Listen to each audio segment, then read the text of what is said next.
Did you know the vacation rental and tourism industry is responsible for 8% of global CO2 emissions? That means there's a lot of room for improvement, and in this episode, that's exactly what we're going to talk about. I'm Daniel Hartz, and this is the Sustainability Champions podcast, where we highlight the people, ideas, and innovations that are protecting and healing the planet. Today, I'm speaking with Bob Garner, co-owner of Casal de Fichi, a restored farmhouse with 6 luxurious, eco-friendly 1- and 2-bedroom apartments in eastern Italy on the coast of the Adriatic Sea. It sounds absolutely divine. And Bob and his partner Ian built and now run this bed and breakfast with the environment in mind, which is wonderful. And whether it's their solar powered heated pool or using refillable cleaning products or growing an organic vegetable garden, Bob and Ian implement dozens of sustainable strategies to keep their property as environmentally friendly as possible. So I'm looking forward to hearing all about it. Thank you so much for joining me, Bob. Good to meet you, Daniel. Thanks for inviting me. Likewise. And where are you taking the call from? So I'm in a region of Italy called Le Marche on the Adriatic coast, sort of halfway down Italy, a slightly unknown region, but near Tuscany or Umbria, south of Venice. That probably places me best. Amazing. I looked it up on Google Maps and it looks wonderful. And yeah, you said it's 39 degrees for you, which is probably close to 100 degrees Fahrenheit. Yes, a little toasty today. Yeah, so for anyone who's looking to stay warm, this is the place to be. So Bob, today I'd love to discuss a few things. Really, I think there's so many things to talk about, and really three topics I'd love to cover is, first of all, about your B&B. So how is Casal de Fichi environmentally friendly? I'd love to hear a little bit about your story with how you got started with actually starting the B&B, because I think it's amazing to hear where you came from, which is obviously very different than what you're doing now. And finally, any advice, tips, and tricks for what people who are living in cities can do to be sustainable in their daily lives, because I think you have a lot of experience there. So just to get a little bit of context, briefly, what exactly is Casal de Fichi? So Casal de Fichi is a set of 6 self-contained apartments rather than B in fact. Okay. Because they're self-contained, people come for the pool, for the weather, for the sunshine, for the great food and wine, for the beaches. So a holiday destination, and we've obviously created it with environmental sustainability at the heart of it, because that's a passion of ours and something that is very important today, as all your listeners and viewers will know. Yeah, absolutely. And what was that moment that you decided that you actually wanted to run this environmentally friendly farmhouse/hotel? Well, myself and my partner Ian were living and working in London. We both had corporate jobs where you get paid a great deal of money, they work you really hard. And we found ourselves taking lots of holidays to compensate for the work that we were doing and the stress we were under. And then we got to a point in our lives where we thought, well, do we need to continue to do this? A lot of our friends were moving around, taking new careers, moving abroad. We had no ties, no reason to not to make that leap ourselves. So we discovered Le Marche, came over and started exploring the options, and decided to take the plunge, buy an old farmhouse and convert it into holiday apartments. We did toy with the idea of various other projects before we settled on this project, but we wanted something that would give us a lifestyle that we wanted, some freedom. It would give us an opportunity to make a modest income. We didn't need the incomes that we were gaining in London. And it gave us the opportunity to start a new project, a new career, and use some of our previous experience and knowledge, and put it into a new area that we didn't actually know a great deal about, but it worked out well in the end, and we're very happy with what we have now. It's a wonderful job, and we meet some fantastic people over the year. Yeah, that's fantastic. And how so and you live there now full time? Yeah, we've been here 15 years. We live on site, and we're open as a business from April through to November. So it gives us the winter off to do other things that we want to do. So obviously we're very fortunate to be able to do that. And when we're here, we're looking after our guests. We're making sure they're happy, that they're enjoying their stay, and they go home satisfied and want to come back again, which 60% of them do every year. So we must Wow. be doing something right. That's absolutely amazing. And the guests that are visiting are, I guess there's a couple of interesting things about Casal de Fichi. Number one is, first of all, as you described it, it sounds very, it sounds intimate. It sounds like it's in a beautiful location, and just like it's a complete escape and getaway from pretty much, and for most people, I would imagine, living in a city. So that would be one thing. And then the second thing, of course, is the fact that it's very environmentally friendly. And on your website, you have a list where you have to keep scrolling and scrolling and scrolling because of all of the amazing things that you do to stay environmentally friendly. So the people who are actually coming back or visiting for the first time, how much of the environmentally friendly aspect of the hotel is really driving their decision to stay with you, if you know that We information? don't always know at first. We do have some people who come via various channels which are obviously eco-focused. So those channels, we know that that's probably a key part of their decision making. For many others, it isn't, in all honesty, necessarily the top of their list. But what we try to do through subtle conversations and discussions is make sure that everybody, at least at the end of their stay, has a good appreciation of why we do what we do and the way that we do it and the important things that achieves and the differences it makes.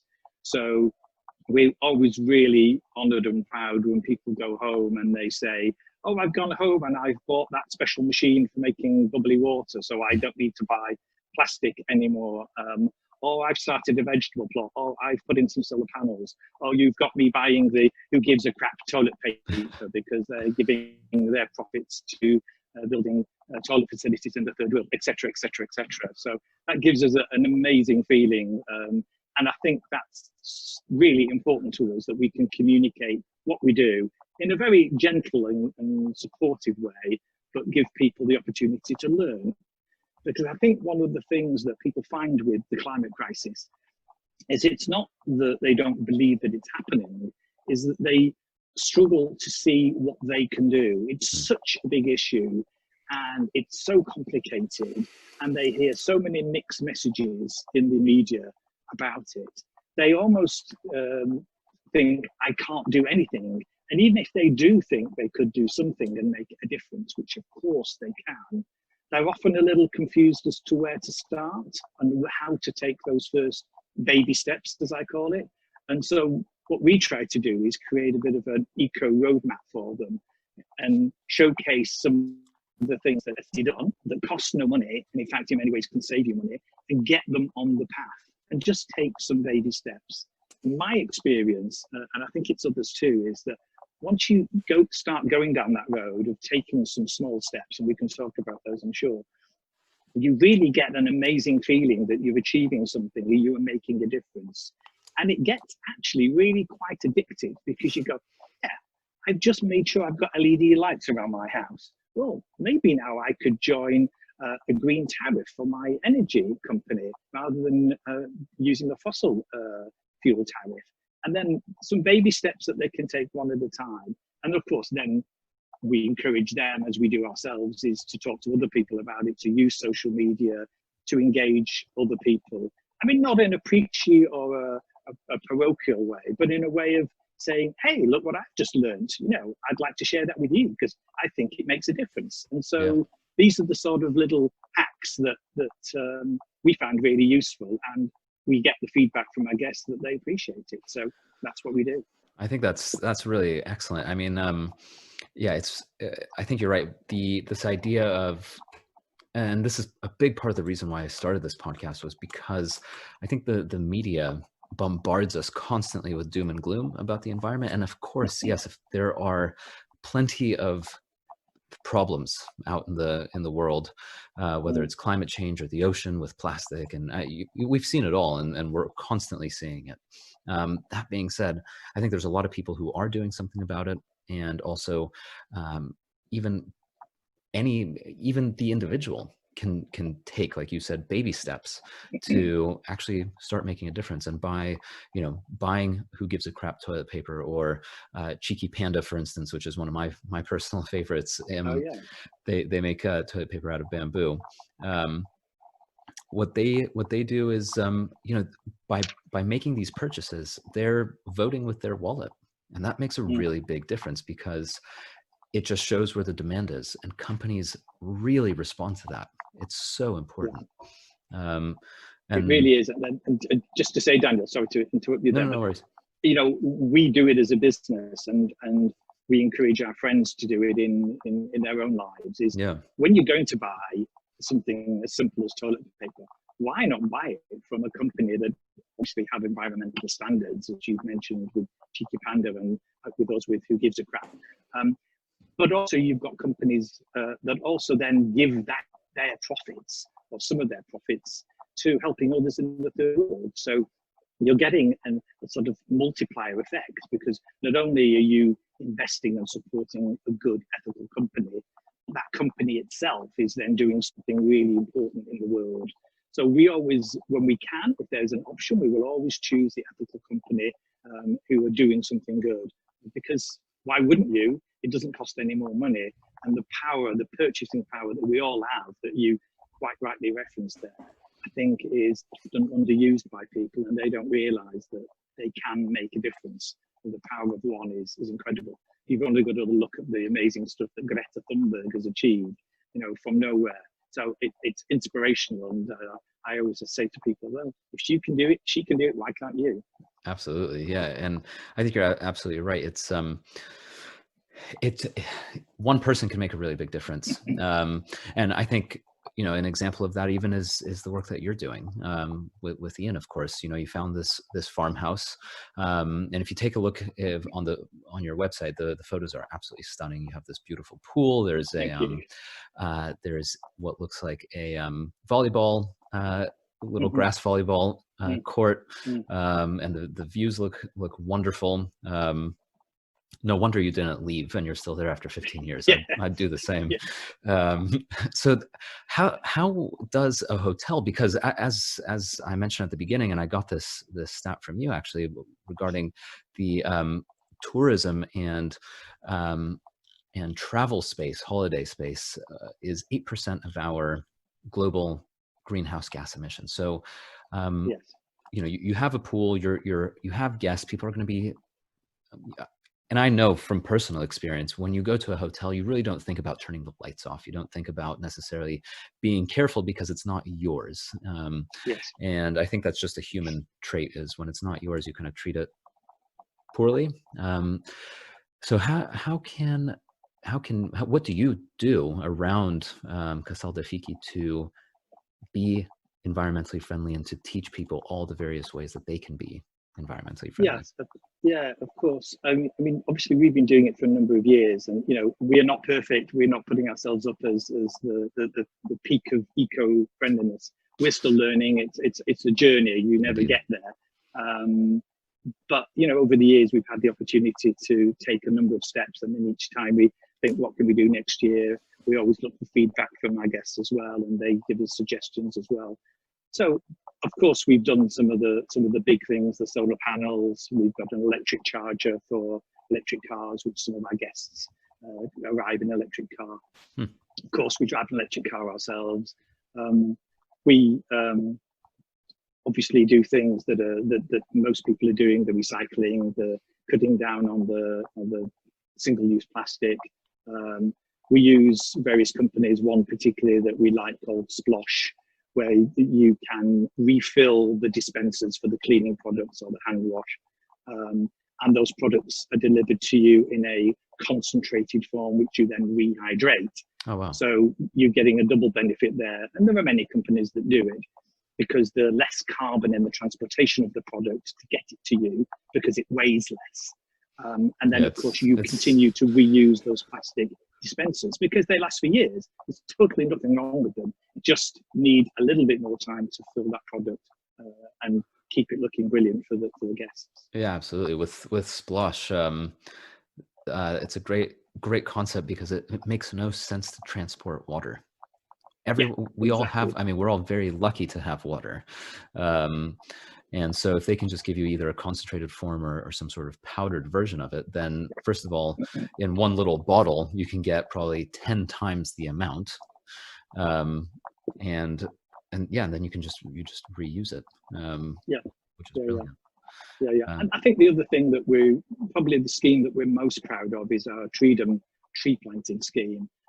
We've won some awards for that, so we're very grateful. and so Um, how does that but it's work? essentially, we wanted to do something about offsetting carbon. We understand, I'm sure all your listeners and viewers understand that trees are good for the environment. They absorb carbon dioxide, they emit oxygen. Trees are the lungs of the planet. We need Hmm. more trees.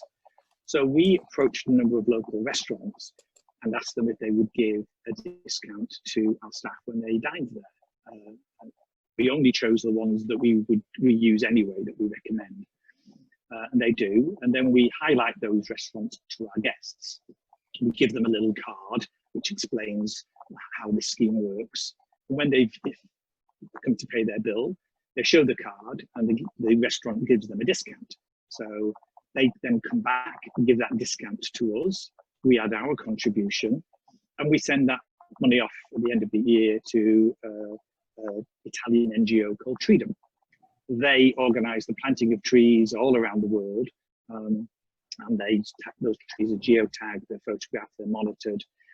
They're given to sustainable subsistence farmers, pardon me, to plant and to maintain and to manage, because it's vital that the trees are not just planted and left, they have to be appropriately managed. And so the guest has, through their act of going out to eat at zero cost to them, gone home having planted several trees. And you can imagine the feeling that they have, that they've helped create their holiday to be environmentally sustainable, simply by doing what they were always going to do anyway, by going and eating at restaurant A or restaurant B. And so it's a very, very simple mechanism that takes almost no effort on the guest part and at no cost. We get to plant the trees, we give a contribution, the restaurants are financing it, and we've planted hundreds of trees like that. And we can then give the guests a certificate which shows them what they've done, what they've achieved, and they can look online and see how that tree is growing and how much carbon it's absorbing, etc., etc. It's a really, we think, a really cool idea, and we're really pleased with it. Yeah, I think it's a very creative way of doing it. And first of all, I'm a huge fan of trees. I agree. I think out of, there's a lot of challenges that we're facing, as we mentioned earlier, in the environment. Personally, my favorite is trees. I think Yes. planting trees is kind of it's the soft spot of my environmentally friendly heart, I suppose. And Yeah. Yeah. Yeah. so I think it's such a great scheme, and it's so clever. I mean, I would have never thought of that myself. Like basically to just plant trees while people's going out to eat at restaurants and getting that discount, and basically planting the difference, Yeah. or Yeah. donating the difference. Where did that idea come from? I think it's so cool. It actually came from the fact that we were one of the founding members of another organization called the Star Throwers, Hmm. which again we highlight on our website, so the guests can understand how we fit into the bigger picture of trying to do good as short-term rentals in the world, because it isn't just about what we do, it's about what's happening all around the world. So as I say, we were the founding members of the Star Throwers, and the essence of the Star Throwers is that each vacation rental or hotel or B&B will do something good in their community. They will see a gap that needs filling and they will step in and do that. It might be cleaning a beach, it might be planting trees, it might be sending educational materials to children, it might be supporting the building of a well, whatever it is, wherever in the world, we want all people in our industry to take a lead and do something, not for any other good other than they see a gap and it needs to be done. So of course, as in the founding of it, we had to say, well, what's our initiative going to be? And we thought, obviously, it's going to be environmentally focused. As you say, we support trees as you do. And then we came up with the idea that I've just explained to you. And then we've since expanded it to carbon offsetting. So again, now if guests wish to, they can also leave an amount and we will offset their carbon. We give them a carbon calculator, we explain how it works, which is really simple, as you will understand. And then we can offset their carbon from their flight or from their car journey or whatever it might be, which of course now most of our guests do that as well. So that's been another enhancement of the scheme. We say, you know, if you planted one tree, you could offset your carbon. Oh, and by the way, here's this tree scheme that will do it for you.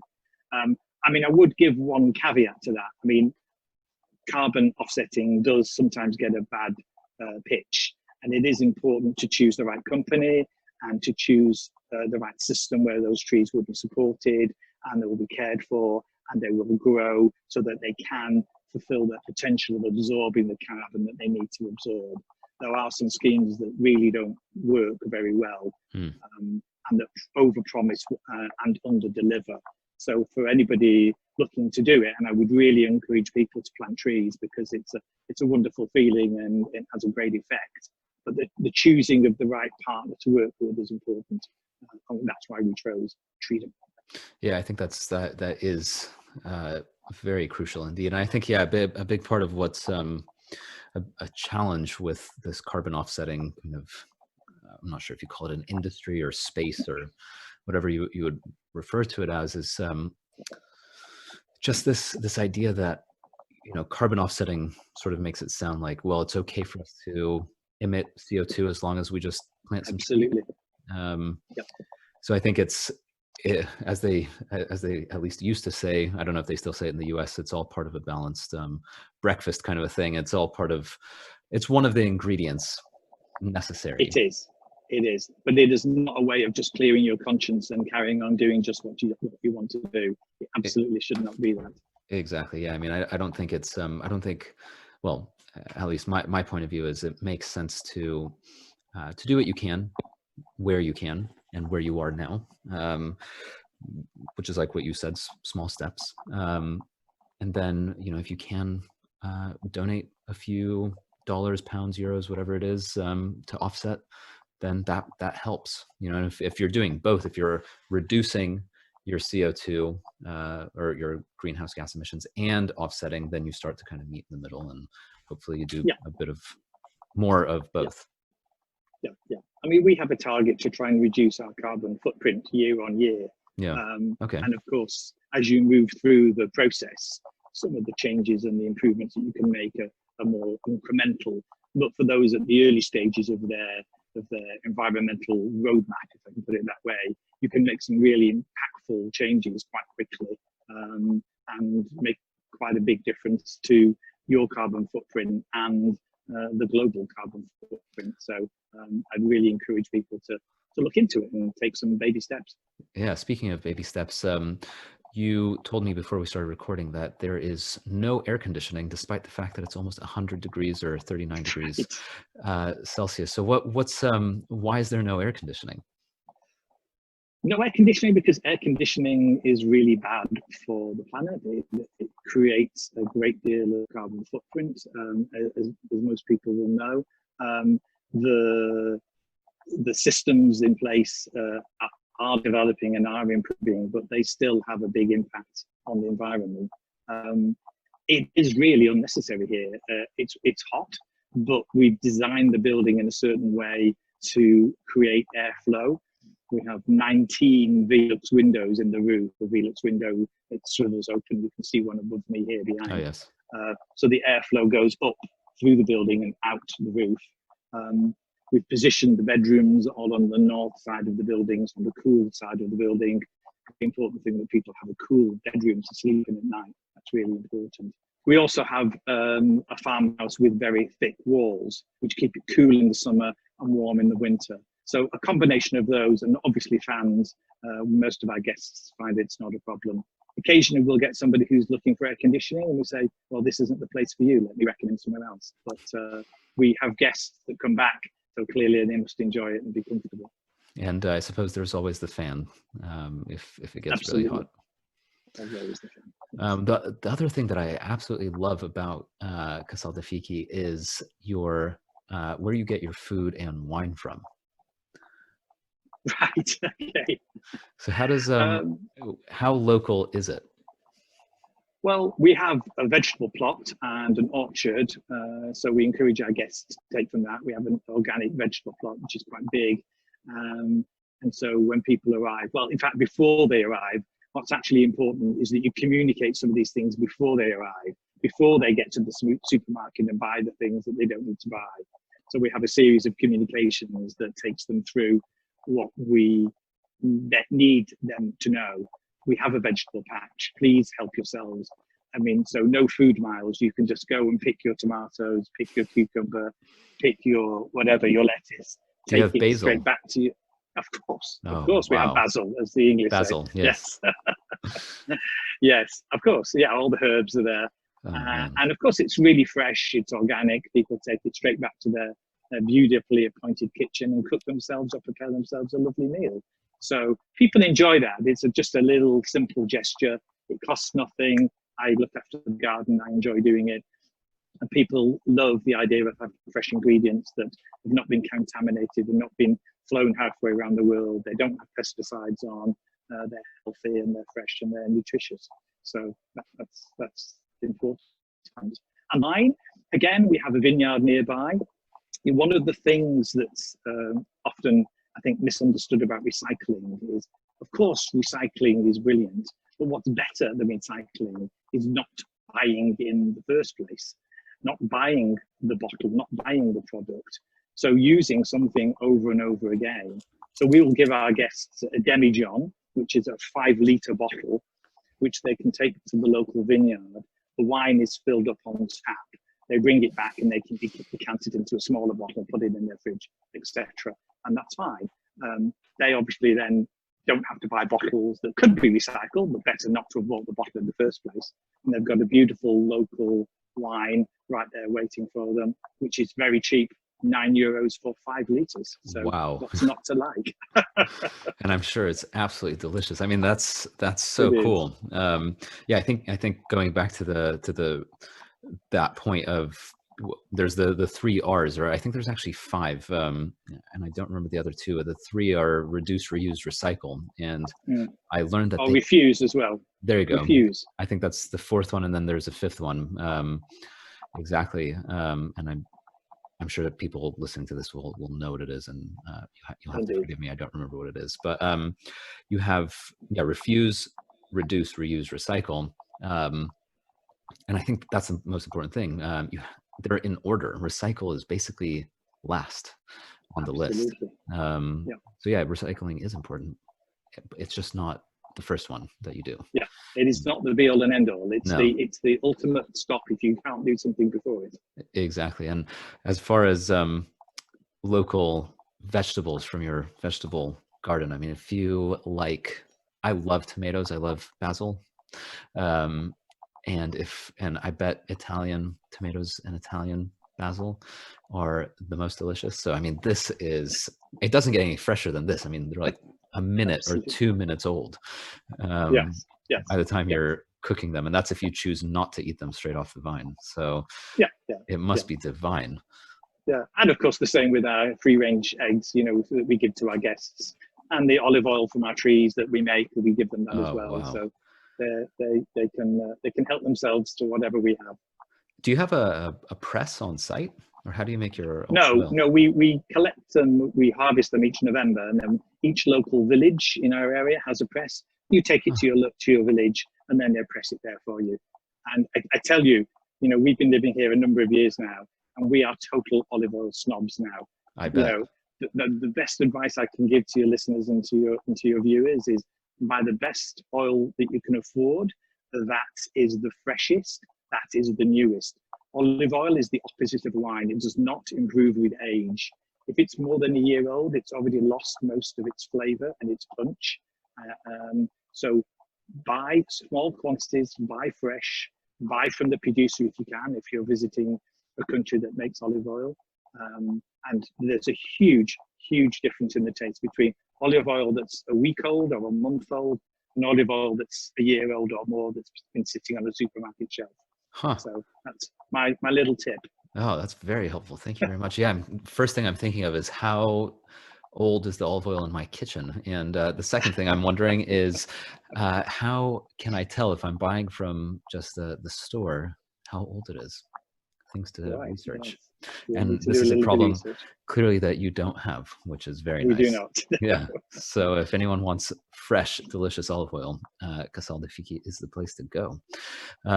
You recently did, and um, you recently did the Al Gore Climate Reality Leadership Program, and you finished it Yes. recently. I've heard about Yes. it, and I've spoken to someone else in a previous episode briefly about it. Um, it's a very interesting program because it basically gives you, from what I understand, the tools that you need and the resources and the knowledge to essentially teach others on, first of all, the situation that we have with climate, and then second of all, what we can do. That's my understanding. Yes. Yes. Yeah. Yeah. I wanted to do it. I consider myself reasonably well educated on the climate issues. I've read a lot of books. I read articles. I listen to several podcasts, including your own, of course. Thank you.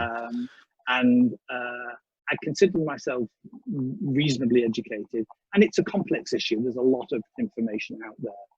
But because of what we do here, and because I started to speak more publicly about the issues around tourism, hospitality, and climate change, because it's about the wider impact that the tourist industry is having, and the flying, the accommodation, the transportation, the over-tourism in certain areas.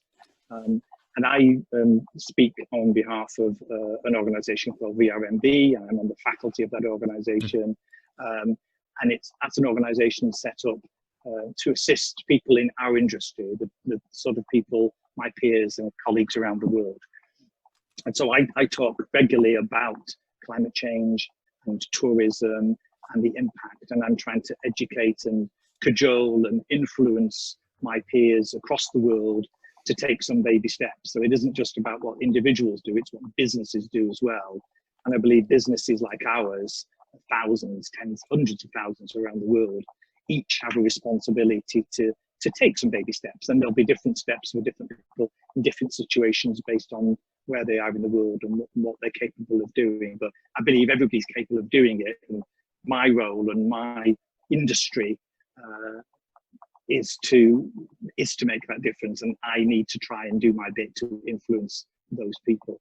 So I decided a while ago I wanted to do the Al Gore leadership program, but of course in the past it's always been in person, and it's meant flying halfway around the world to do a program which is about climate reality and climate crisis. And I wouldn't criticize somebody for doing that, I just wasn't prepared to do that myself. So now this year, the first one has gone virtual. I thought, yeah, this is the perfect opportunity. So I did it along with several thousand other people, and I learned a lot. It was really interesting to listen to the scientists, to understand in a bit more detail about the impact that the climate crisis has made on the planet and will continue to make, and how it will continue to get worse. And also some of the solutions, the industrial solutions, the technical solutions, the governmental solutions, the regulations that are changing and that need to continue to change to make a difference. So having my background and having my reading, having this training makes me feel more confident in talking about the climate crisis, and that I have a little bit more authority behind me because I've been through that training. And of course, the whole purpose of the training is that then you then go out and educate, you then go out and communicate. It isn't there just so you can feel better that you've understood the issue. My role along with the role of other people is to go out and talk to their community, talk to their industry, talk to their family and friends, and spread the word about the facts, which are very clear, and try and make a difference in that way. So my audience seems to be mainly going to be the clients, the customers that we have here, which is several hundred a year. But I do have an opportunity to reach tens of thousands of people in my industry through my other channels that I work with. So it seems that's the best way that I can focus my energies, because I have a route in there. And so that's what I'm trying to do. That's fantastic. Would you recommend that others, or maybe the better question would be, who would you recommend this program to? I would recommend it to anybody who's prepared to put in the time and the commitment, to anybody who believes that there is climate change, but also is prepared to do something afterwards. As I say, there is an expectation that you will talk to others, you will communicate, you will do presentations, you will do interviews, you will, join a podcast like this, for instance. It's about spreading the message, spreading the facts. So anybody who has a commitment to the issue of climate change and is committed to do something about it after the program, I would encourage you to do it. I think the next virtual one is in September. Okay, and if I'm not mistaken, it's free, right? It is free, yeah. Yeah. It's totally free. There are no costs involved, other than your time. Yeah, well, I think that just goes to show the commitment that they're making in terms of, they're obviously not profiting from this. They're clearly, Al Gore and his team are clearly looking to make an impact rather than to just get a bunch of cash from yeah, indeed, teaching people. One question that's fun, and we're starting to just wrap up here, but I enjoy asking this question. Who do you admire in the sustainability space overall? Right. Obviously, I can't say you. That would be far too sycophantic, wouldn't it, Daniel? I suppose so, yeah. I've never, wow. I might be blushing. I don't know if I actually blush, but I might be. Well, yeah. Obviously, there were people like David Attenborough, Greta Thunberg, George Monbiot, the journalist. I would definitely put those as some heroes. I would also say Christiana Figueres, who was responsible for the work leading up to the Paris climate change agreement. She's an amazing figure. She also hosts a podcast called Outrage and Optimism about climate crisis, which many of your viewers and listeners would be aware of. I would also say Lucy Siegel. Again, she does another podcast that I listen to called So Hot Right Now. And she is an environmental journalist. So I would put those people as somebody that I listen to, I look up to, and I'm interested to hear their views. Interesting. Well, those are some great names to follow. And yeah, if anyone hasn't listened to those podcasts, I actually personally haven't listened to them myself. So I'm going to check those out. I think that's really cool. And maybe there's a way that we can either have Christina and Lucy on the show, or maybe I can speak to them. That'd be really cool to hear their points of view. And finally, for anyone who wants to eat fresh olive oil and the freshest tomatoes, basil, and other Italian foods, and enjoy some peace and quiet in a self-contained apartment on the Adriatic coast in Italy, where can people go to find you and actually learn more about the work you're doing, and ultimately actually book a stay with you? Sure. Well, they can come to us on our website, casaldefichi.com. I guess you'll put a link in the show notes because it's a complicated title. And I would also encourage them to take some steps wherever they're living at home and take some steps to make a difference in their lives. They're not difficult, and you'll get a lot of satisfaction out of making some changes, small personal changes in your life. Yeah, I think just going back to that point, I think you're absolutely right. It's you don't need to go somewhere special to accomplish being environmentally friendly, and I think that's the point you're making here. Is you can actually do it at home, and it can be as simple as changing the toilet paper that you use, or you mentioned bringing reusable bottles to. Well, you have a winery that does that. Waitrose here in the UK is testing out a reusable scheme with alcohol as well, not just dried foods. So there are ways to do it, and sometimes, and this is what I love about sustainability, is sometimes it's actually more financially beneficial, meaning it's cheaper. And like you said, €9 for 5 liters. I mean, that's less than €2 a liter. Yes.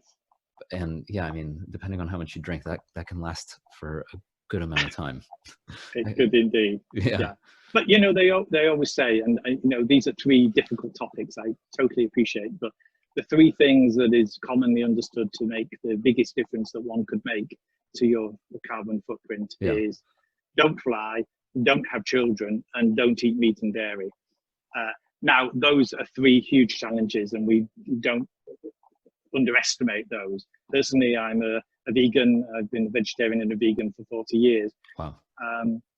But if people could at least cut down on their meat, they can make a significant difference to their carbon footprint. If they can, cut down on meat and dairy, that's one big thing they can do. Of course, we need to have children. It's just a fact that if you have more children, there's going to be a bigger carbon footprint, of course. But of course, also people could fly a little bit less or look for an alternative. Put some LED lights in your home. Choose your energy supplier who has a green tariff. There's an easy step you can make, which will probably save you money.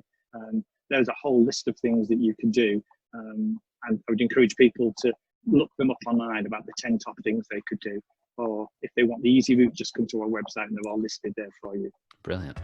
Well, on that note, as you said, Bob, casaldefiki.com is in the, it will be in the show notes. The spelling, at least for me, would be very tricky. Once you see it, you'll recognize it. But otherwise, yeah, please, thank you so much for your time. And really appreciate the work you're doing. I love that you've taken a derelict farmhouse and turned it into this environmentally friendly oasis. So for anyone who's interested in taking a look at what Bob and Ian are doing, check out their website and maybe you'll want to spend a few nights there. Thank you so much, Bob. Okay, it was my pleasure. Thank you very much, Daniel. Thank you very much for listening to this episode. If you enjoyed it, give us a 5-star rating. And also, please subscribe, whether on your podcast app or on YouTube. And that way you can be the first to know about new episodes. Thank you very much and talk to you soon.